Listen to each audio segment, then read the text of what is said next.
Today we are tackling a challenge that is, well, it's truly universal, and yet it feels so personal to anyone who's ever tried to pick up a new, complex skill. Oh, absolutely. You might be aiming to master a new programming language, or maybe launch a business project. Or, for our focus today, finally achieve that conversational mastery in English.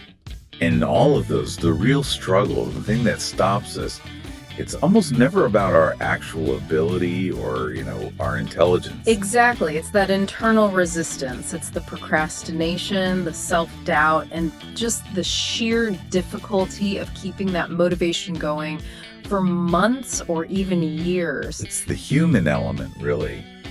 For language learners, and especially English learners, that journey from, say, A1 to fluent can feel so overwhelming. A big part of that is because the goalposts seem to keep moving. Right. There's always more. Always. More idioms, more subtle differences in tone or register, more complex grammar. The sheer volume of it all can trigger this immediate cognitive overwhelm. And that's a state that just leads to a complete standstill, doesn't it? Before you've even really started to act on your goal. It's a behavioral standstill. Precisely. And that is exactly why our source material today is so valuable. We've been looking at a guide that's designed not just to teach you grammar, but to teach you the habits of learning. It's a whole framework, really, focused entirely on applying behavioral science to learning a language, how to stop procrastinating and actually start succeeding and do it in a fun, stress-free way. Which is the key. The promise isn't just success, it's success without the anxiety. Right. This is all about psychological strategy first and vocabulary second. And the premise here is so compelling because it just flips the traditional model. Flips it how? Well, instead of believing that your success depends on, raw talent or having the perfect study set up. Yeah, the perfect quiet room, the perfect time of day. All of that. This framework argues that language mastery is driven, overwhelmingly, by consistent behavior. It suggests something like 80% of your success just comes from showing up, regardless of how you feel on any given day. So it's about building automaticity, that consistency required for real mastery, and getting past those temporary bursts of motivation that we all have, but that never last. They're unsustainable. The goal is to move beyond relying on inspiration. So our mission for this deep dive is to give you, the learner, a kind of shortcut. We're going to unpack this core framework, the specific actionable strategies in the program, to give you an immediate roadmap for consistency. We're going really deep into the psychological levers that let you grow your skills. We'll be connecting the dots, from diagnosing why you procrastinate in the first place to setting manageable goals that don't create overwhelm. And then finding accountability and building that confidence you need to actually go out and use the language. Exactly. This is really a deep dive into self-mastery, just applied to the world of learning a language. Okay. Let's unpack this. We're diving into the principles that allow you to stop feeling guilty about missed study sessions and start feeling confident in those small daily wins. Let's start right where all the friction begins. Diagnosing that engine block that stops us before we even get out of the driveway. So the guide, it wisely begins right with the source of the problem, the big one.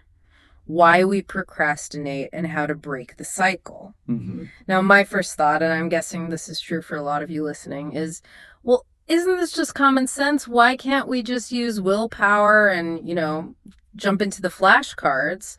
Why do we have to diagnose the problem first? That's a great question because it gets right to the core of why just using willpower fails so often.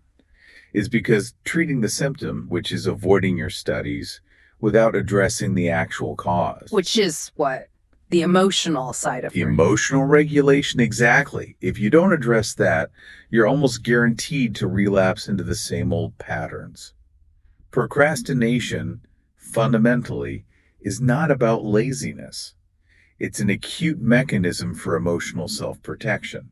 Self-protection. That's a really interesting way to frame it. Protection from what? Protection from the negative feelings associated with the task. Mm.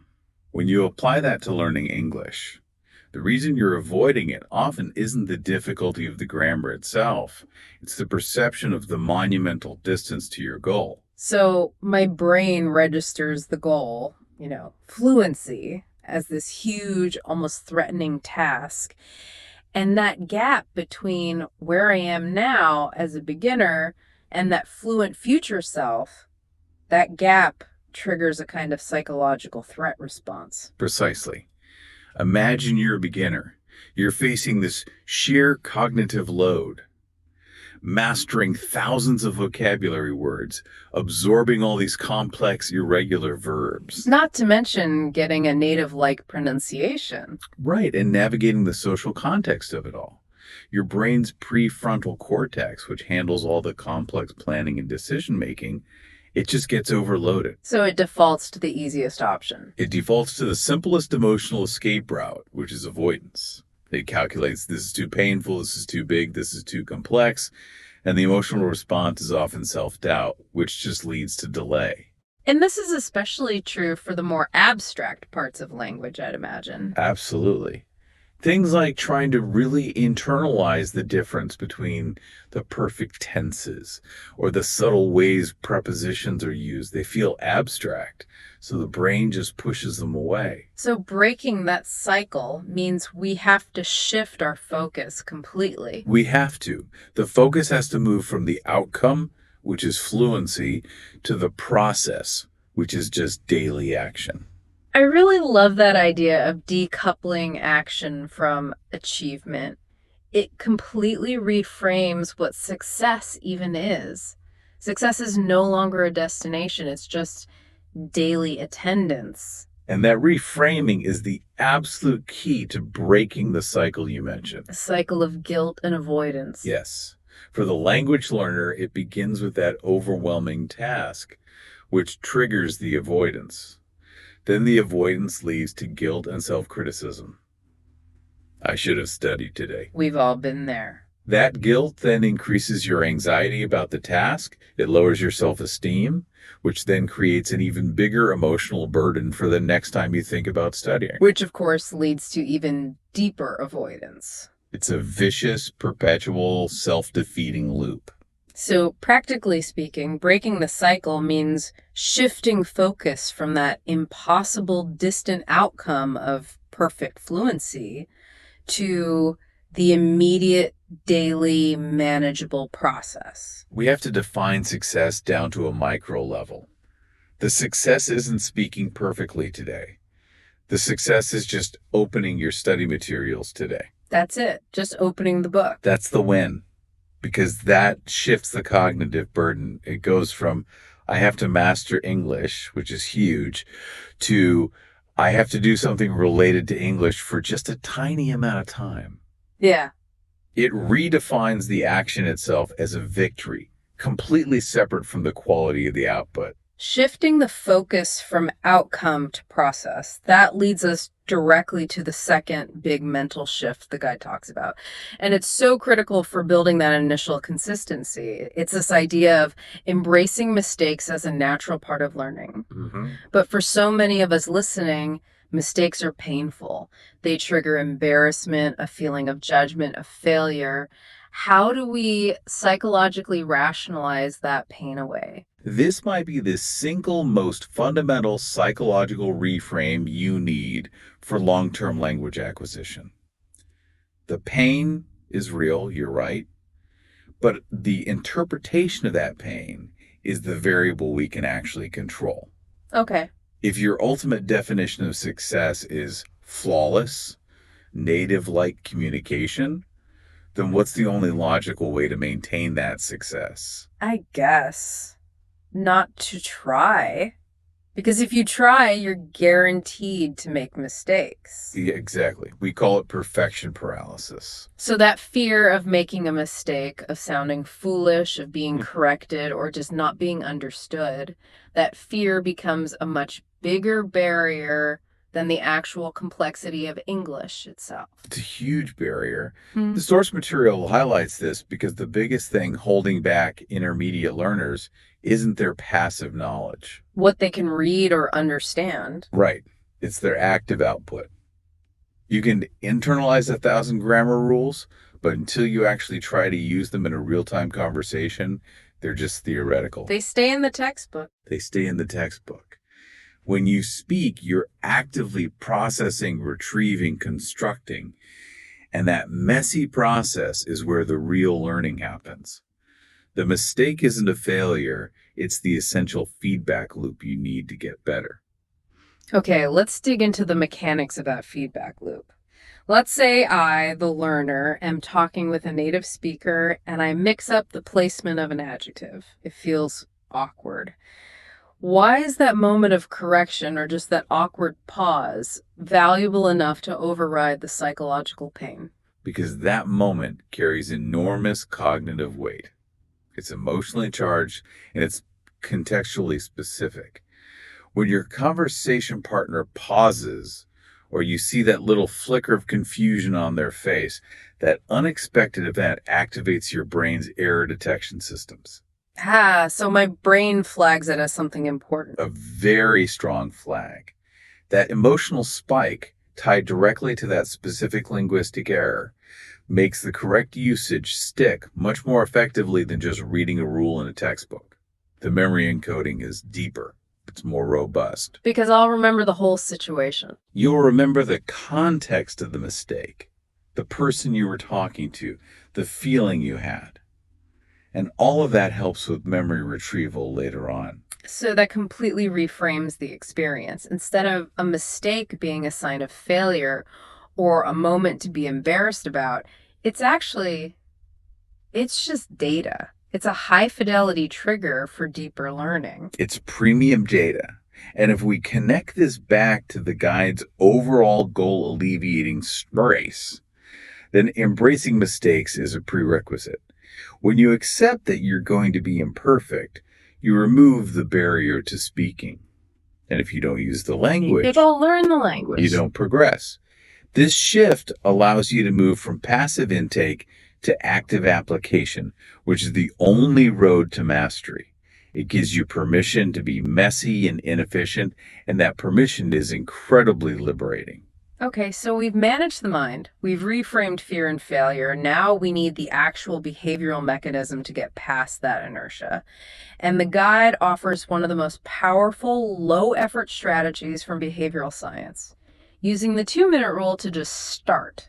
It sounds deceptively simple. I suspect there's a deep psychological principle at work here. Oh, there absolutely is. Yep. The 2-minute rule is a tactical weapon against inertia. The hardest part of any big task is just starting it. It's the friction. It's all friction. Gathering your materials, clearing your desk, deciding where to even begin, mentally committing. This rule bypasses that entire high friction phase. The commitment isn't to finish the task. It's just to begin it for 120 seconds. But what's actually happening in the brain during those 120 seconds that makes it so effective? Why does forcing myself to start for 2 minutes suddenly make me want to keep going? It connects directly to the neuroscience of how habits are formed. Most of our habits follow a simple loop. A cue, a routine, and a reward. Yeah. Procrastination is a routine. The cue is the stress you feel from a big task. The routine is avoidance. You check your phone, you get a snack.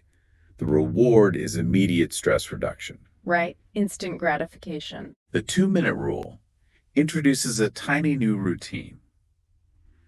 By committing to just 2 minutes, you're reducing the cognitive load to almost zero. You're bypassing the resistance from the prefrontal cortex, the part of your brain that's screaming, "This is too hard." Mm-hmm. Once you start, even for that short time, you activate a different part of the brain, the basal ganglia. That's the region responsible for automaticity and momentum. So that feeling of flow or just getting into it, that's the basal ganglia taking over. That's it. And once you have momentum, it's actually easier to continue than it is to stop. So it isn't really a trick to force yourself to study for 30 minutes. It's a technique to reduce the friction of starting to almost nothing, knowing that the physical act of starting is what generates the motivation to continue. Precisely. 2 minutes is psychologically insignificant. You can't rationally argue with yourself about such a small amount of time. But here's the crucial part for learning English. The 2-minute task has to be the very first step of a larger goal. Okay, let's make this tangible for everyone listening. We need some concrete, high leverage, 2-minute examples for different kinds of study. Okay, let's run through a few. First, vocabulary review. If your goal is to go through your flashcards, the 2-minute rule means just opening the app and reviewing the last 5 words you struggled with yesterday. Don't even think about the whole deck, just 5 words. Okay, that's manageable. 4, reading comprehension. If you plan to read an English article, the 2-minute commitment is just to click the link and read only the title, the subtitle, and maybe the first 2 paragraphs, even if you have to look up every 3rd word. You're just getting your eyes on the page. That's the goal. For writing practice, if your task is to journal, the 2-minute commitment is simply to write the date and one single simple sentence about how your morning started. The goal is not complex prose, it's finger-to-keyboard contact. Listening. For listening practice, you don't commit to a whole lecture or podcast. You put on an English resource, a news summary, a song, and you just commit to 2 minutes of active listening while you're, say, making your breakfast. That's such a perfect distinction. It's the difference between saying, I have to study grammar for an hour, which feels heavy and overwhelming. And future-oriented. Right. And instead saying, I just have to open the grammar PDF, which feels light and immediate. We're leveraging the power of these tiny, immediate wins to disrupt that procrastination habit. You're ensuring a low-effort victory, and that reinforces a positive feedback loop instead of a negative one. So the 2-minute rule gets us started, but starting is useless if we can't maintain it. Once we've mastered the art of the tiny start, the next step in the guide is critical. Building consistency. We need to move from those isolated 2-minute wins to making English a part of your daily routine.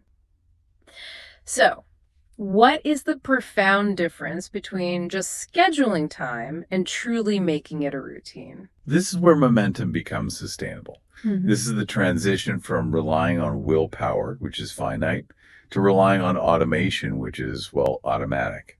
Scheduling implies setting aside a specific block of time, but it's often flexible. I'll study English sometime this evening. A routine, however, means anchoring the new habit, your English study, to an existing, established, non-negotiable habit you already have. So you're using the concept of habit stacking. Exactly that. You're leveraging established neural pathways in your brain. It's not just when you study, but where that study session fits in your established automatic chain of behaviors. So my brain is using an existing habit as a trigger for the new one. Precisely. You leverage an automatic habit as the cue for your new English routine. For example, anchoring a 5-minute study session to happen immediately after you finish brushing your teeth. Or while the kettle boils for my morning tea. Perfect. Your brain already expects the cue of brushing your teeth or making tea. Adding 2 minutes of English review right after requires much less self-control than trying to carve out a random free-floating 30-minute block later in the day when your willpower is low from decision fatigue. And this directly addresses that need to gain knowledge quickly, but without feeling overwhelmed. That feeling of information overload. It does. Binge studying, cramming for 4 hours on a Sunday, it just overwhelms your working memory. The retention is terrible. Because the brain can't consolidate all that new information at once. You can't do it efficiently.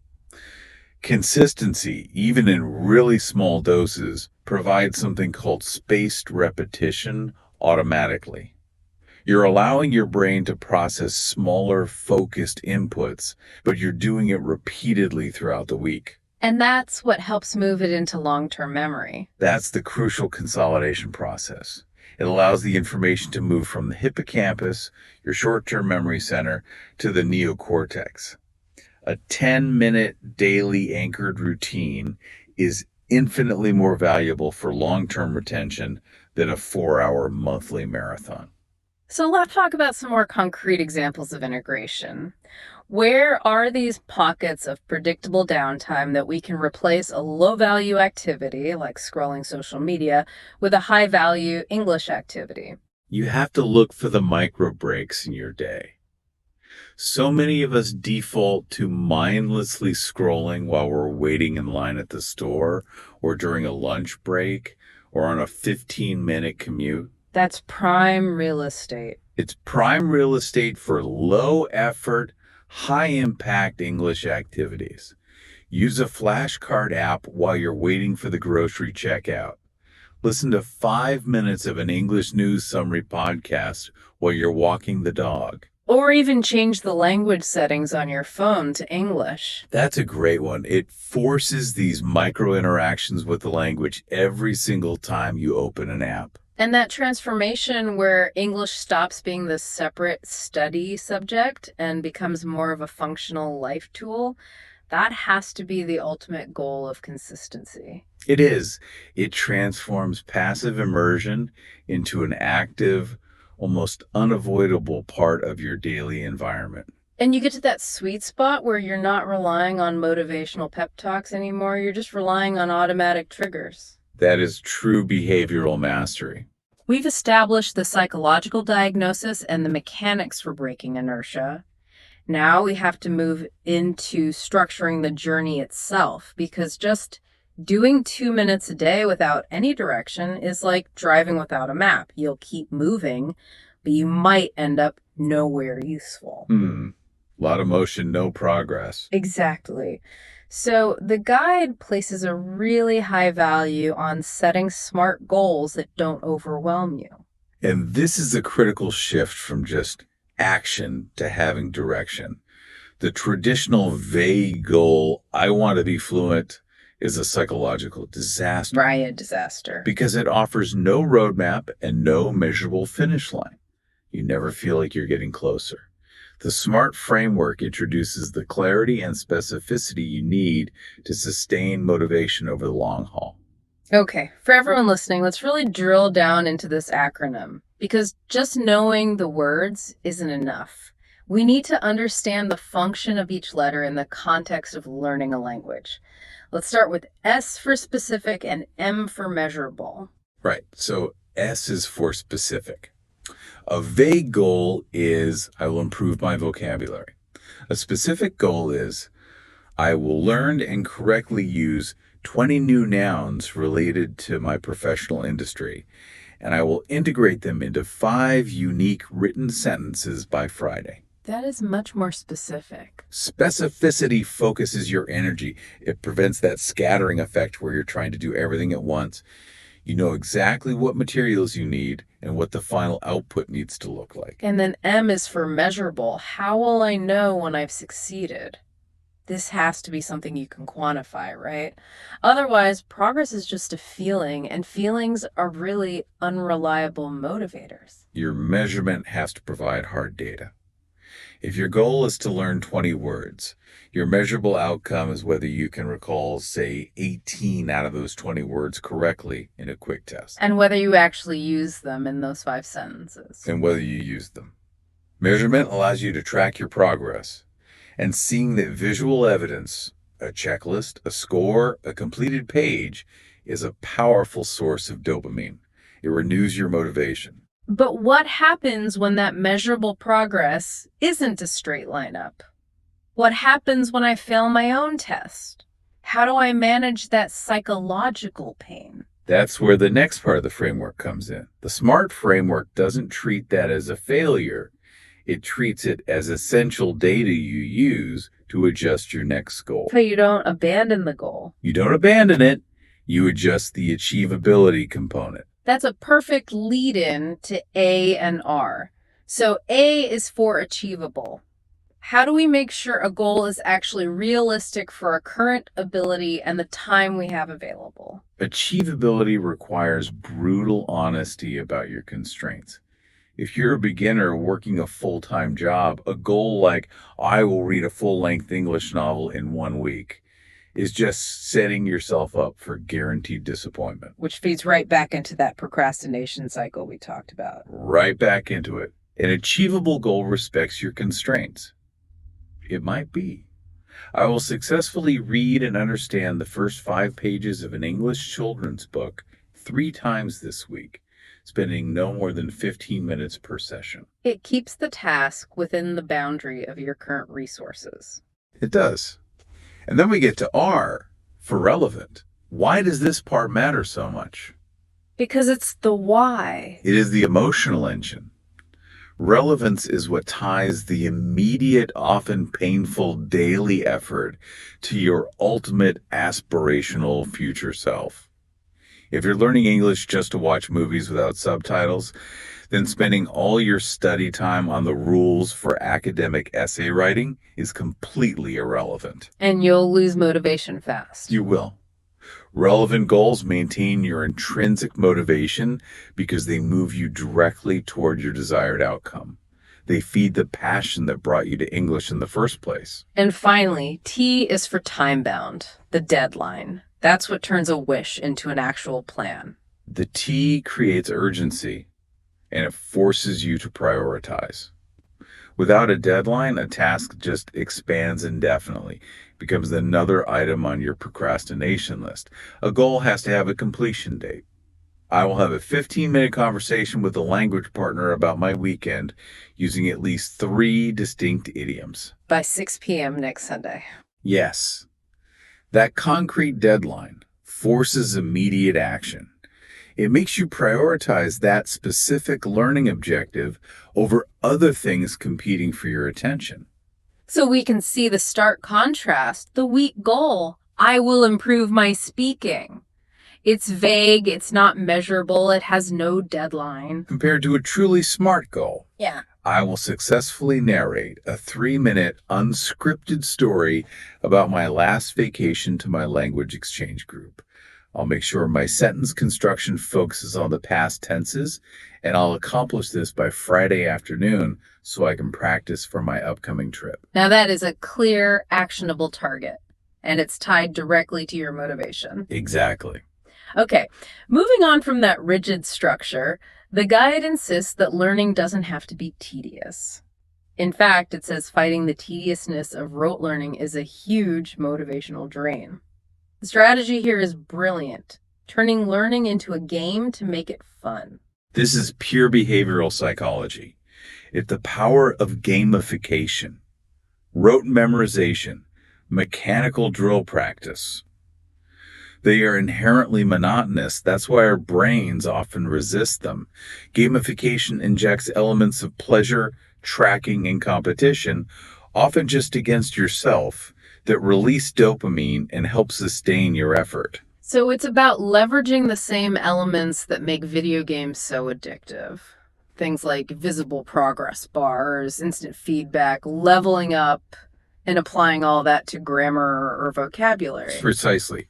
When you reframe mastering a grammar unit as a level you have to clear, or when you visualize sentence complexity as points you can earn, you're shifting the focus. You're shifting it away from the pain of the effort. And towards the joy of small, visible, quantitative accomplishment. Streak tracking is one of the most powerful gamification tactics out there. Oh yeah, like on language apps. Exactly.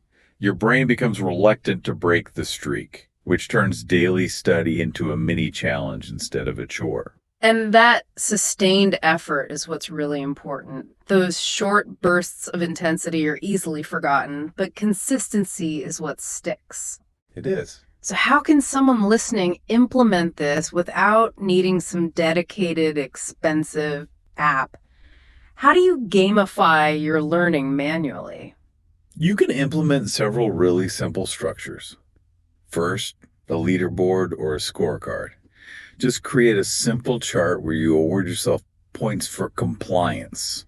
not for perfection. Okay, what do you mean by that? You get 5 points just for doing your 2 minute start, 10 points for completing one component of your SMART goal, 50 points for actually speaking with a native speaker for 10 minutes.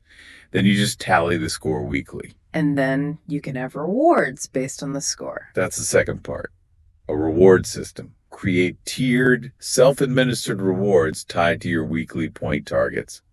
If you hit 100 points, you get to buy that fancy coffee, or you get 30 minutes of guilt-free downtime. It links the effort directly to a positive outcome. I like the idea of visual progression too. That's a great one. Use physical visual aids. If you have 50 grammar topics to master, print out a list and physically tick them off or color them in as levels cleared. Seeing the percentage of completed tasks is a massive motivator.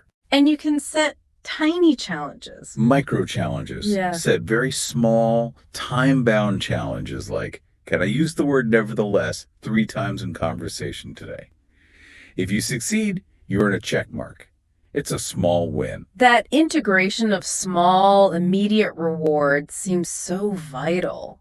It's what keeps you going when that initial burst of novelty wears off. It transforms the learning environment into something that's intrinsically engaging rather than relying on external pressure, like an upcoming exam, which is often crushing. No, language learning can feel like a very lonely, difficult journey. It's often done in isolation, which is why the guide puts so much stress on the power of shared effort, on finding accountability through study buddies or communities. So, why is relying only on your own self-discipline a recipe for failure? Because self-discipline is a finite resource. It runs out. When the effort required is high, the task is complex, and the reward is distant, all of which are true for language learning. Relying only on your internal motivation often fails. But external accountability is different. It introduces a social cost to failure. And that social cost is a far more powerful motivator than a personal commitment, especially on days when you feel exhausted or just completely unmotivated. It's much easier to let yourself down than it is to let a partner down. Letting a partner down introduces a relationship cost. Precisely. If I commit to my study buddy that we're going to meet on video chat tomorrow morning to practice the difference between make and do, I'm incredibly less likely to skip that session than if I had only made that promise to myself. The expectation of others is a profound motivator. It is.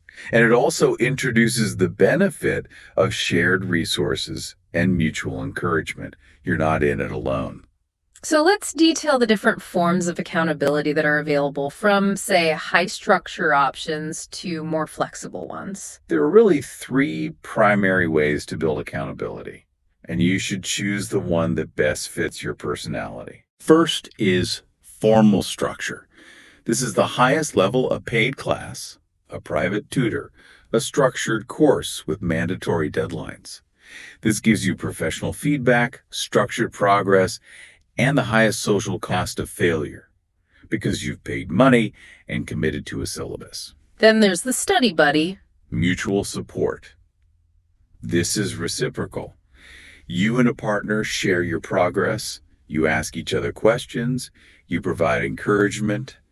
This is highly motivating because you're navigating the journey together and you're sharing those vulnerable moments, like making mistakes.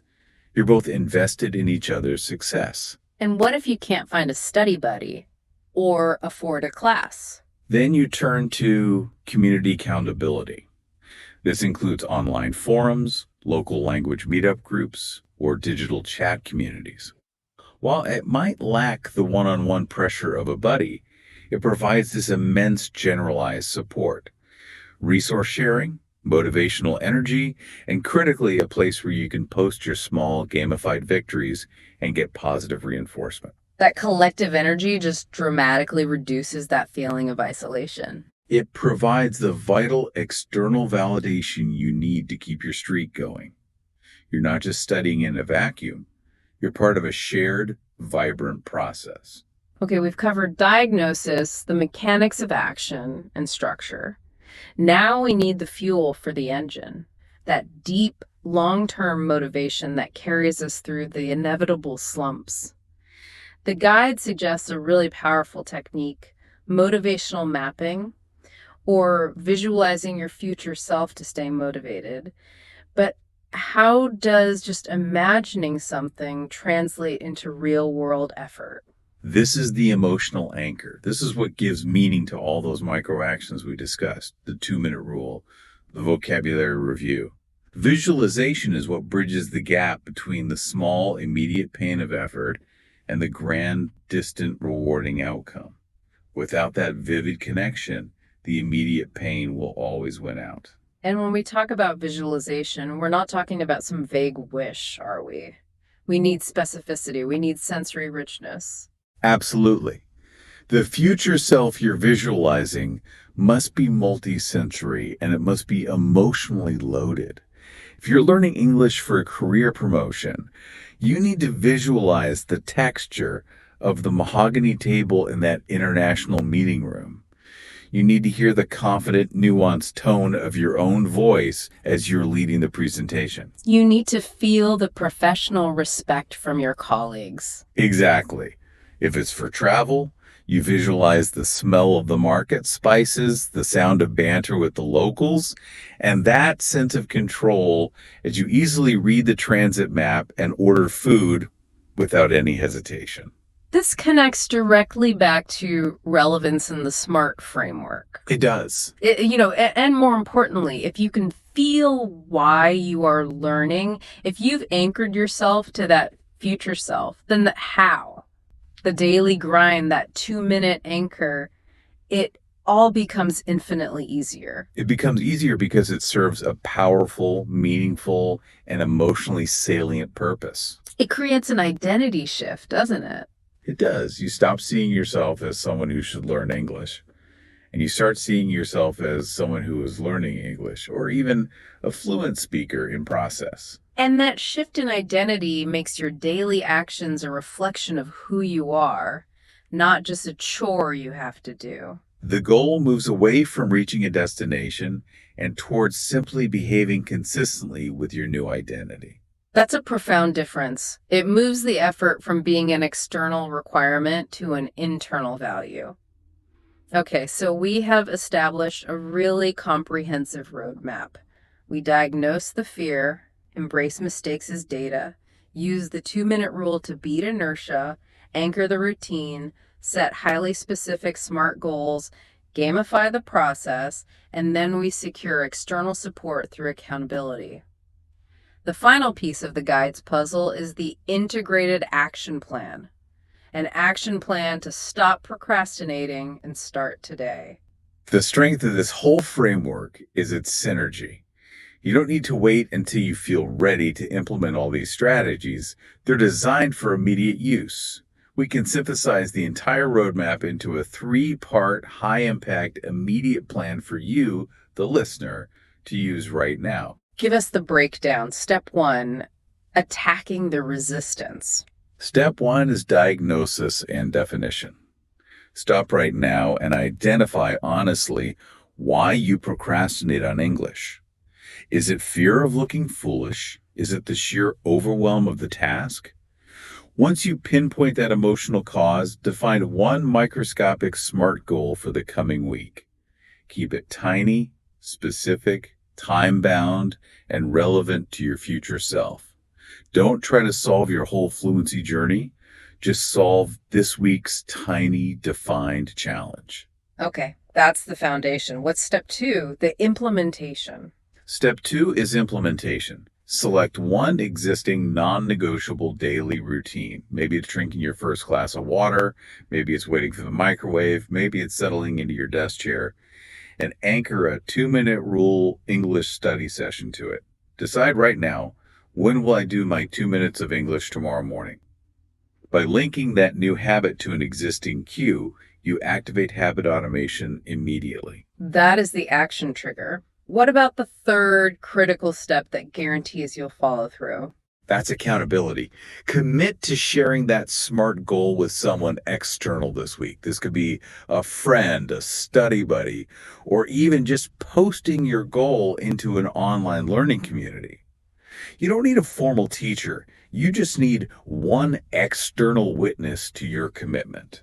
Diagnosis, implementation, accountability. Those three levers, applied today, are the formula for breaking inertia and ensuring you make immediate progress. That is a phenomenal synthesis of the entire framework from this guide. Every single element builds on the last one to overcome all those psychological barriers that stop us from learning. You need the psychological reframe, then you need the behavioral mechanic, and finally, you need the structural support to keep it all going. So, what does this all mean? It means the tools to overcome self-doubt and start learning are immediate, and they are simple. They're accessible whether you are a complete beginner struggling with pronunciation or an advanced learner trying to master idiomatic complexity. You don't need a new textbook or a better teacher. You need a new approach to your habits. Procrastination is manageable when you approach it strategically, using the precision of the SMART framework and the low friction start from the 2-minute rule. The journey has to be consistent, supported, and crucially, it has to accept mistakes as necessary data points. This is the path to building the habits and staying consistent long enough to achieve true mastery. What's so fascinating here is that every single one of these sophisticated strategies we've discussed, from leveraging cognitive inertia with the 2-minute rule to building identity through vivid visualization and external accountability, it's a universal tool for behavioral change. This deep dive wasn't just about the English language. It was about mastering the art of starting and sustaining effort in any complex domain.